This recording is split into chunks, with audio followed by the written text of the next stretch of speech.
the amazing thing here is that we have everybody from the president all the way down, and they are still doing it.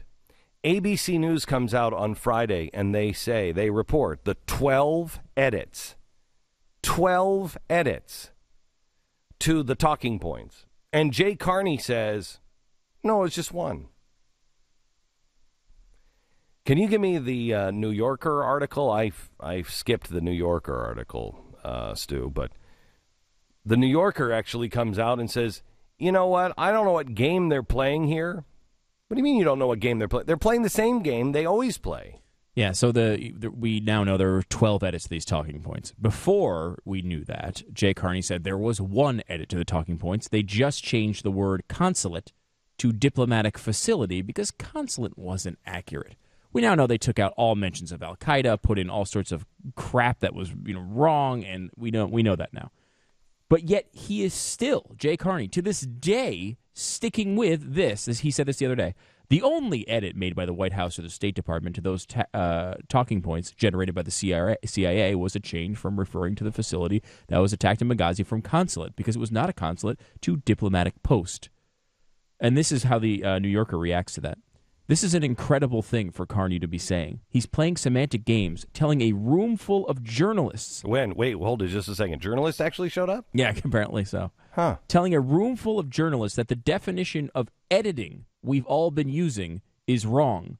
That the only thing that matters is who actually was working the keyboard. It's not quite redefining the word is or the phrase sexual relations, but it's not that far off either. I would argue that it is. Oh, it is. If not worse. Yeah, I think it is. And this is again a room full of journalists. Well, you have NBC there, and so they don't know the definition of editing either. So, I mean, they've made so many edits to things to change the meanings of things entirely that we know they're in the bag.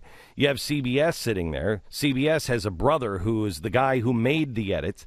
ABC, the president of ABC, has a brother in the White House. Also, you have Claire Shipman, who is working at ABC. That's her husband, Jay Carney. I mean, you're not going to get the truth from these people.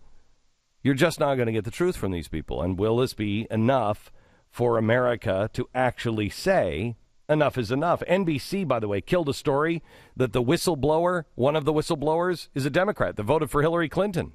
They're trying to make this into something that is just meant to destroy Hillary Clinton. Why would NBC spike that story? We know now that they spiked the story. Why? Last week, the storyline being floated was that this is just, they're going out to get Hillary Clinton. That's all this is. They're just trying to get her for 2016.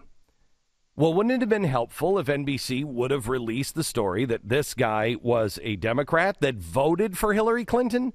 How could he possibly be trying to out to get her when he's a supporter? He went out and voted for her. NBC didn't think that was news that you needed to have. The White House, 8 days after Libya, the White House said it had no indication that it was a terrorist attack.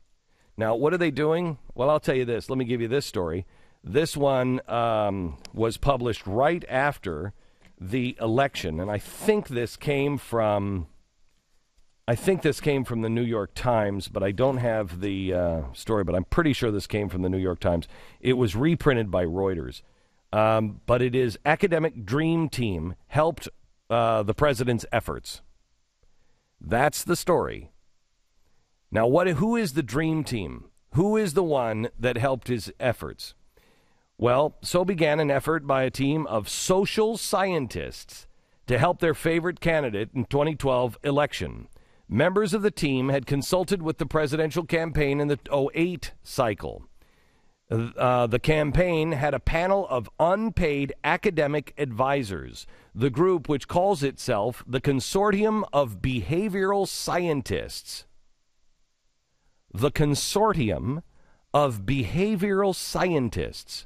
provided ideas on how to counter false rumors. It suggested how to characterize the Republican opponent. It delivered research-based advice on how to mobilize voters. The way it was used and used its research, this was a campaign unlike any other, says Todd Rogers, a psychologist at Harvard's Kennedy School for Government and a former director of the Analyst Institute. It's a big change for a culture that historically has relied on consultants, experts, and guru-like intuition. When asked about the outside psychologists, the campaign would neither confirm nor deny a relationship with the consortium. This campaign is built on energy, enthusiasm, and ingenuity of thousands of grassroots supporters and our staff in states like Chicago, said a campaign spokesperson.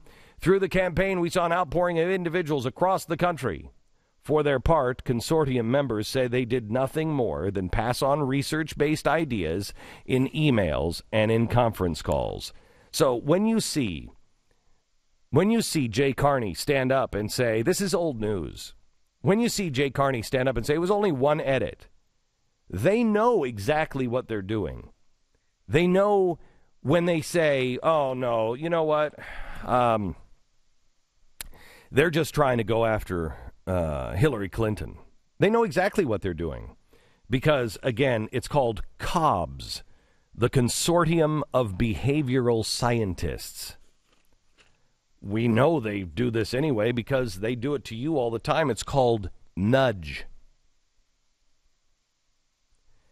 They are manipulating you. If anyone ever wanted to say, and they always did, oh, you know what? Talk radio is it's propaganda for the GOP. Is it? Talk to the leaders of the GOP, see if they agree with that. It's propaganda for the... No. What propaganda is specifically designed by researchers and behavioral scientists, specifically to get into your head and get you to do one thing or another by manipulating you.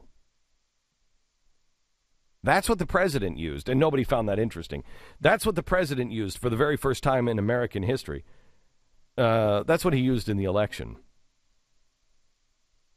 Are they still using that now?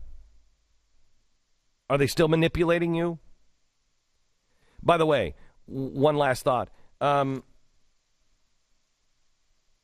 Rivera reported that they were gun running in Benghazi. This is something we reported on. What, the week, 2 days after Benghazi happened? We reported on that. We said they're gun running. It would be nice if a member of the media would follow up on that. It'd be nice if you didn't have just Geraldo Rivera being the lone wolf out there, giving us, excusing us from that table. It'd be nice. Will they do it? No. But it is, I believe, the reason why the president was so uninvolved, because it is against international law. And they've already done it once, running illegal guns with Fast and Furious. How many illegal guns and arms does this administration have to run? How many times does it have to be caught? How many people? We had one killed, our border guard killed here with illegal gun running. We had 4 in Benghazi. How many people have to die before the press cares?